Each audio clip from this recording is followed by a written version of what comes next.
Deputy Daly. Yeah, thanks, Ceann Comhairle. See, I think the problem is the Minister's answer is that, well, what we're doing is in the plan.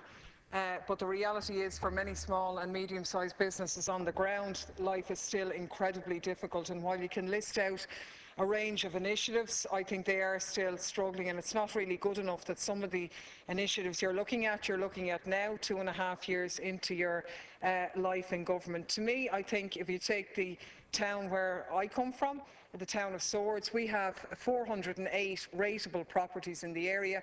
Presently, 120 of them lie empty. And one of the key pressures on small businesses is obviously the question of council rates. The councils themselves are under considerable pressure because of the precarious nature of government funding to their other avenues, and it's just in many instances the squeeze that councils are putting on small businesses to pay their rates is actually driving them out of business and leading to a scenario where the premises lie idle. And I haven't seen anything coming across from the government bench to actually deal with that scenario, which is quite crippling. I think the other area where small businesses have been squeezed, I have a situation at the moment where a medium-sized subcontractor has done work for a major construction company who have the contract with the local authority.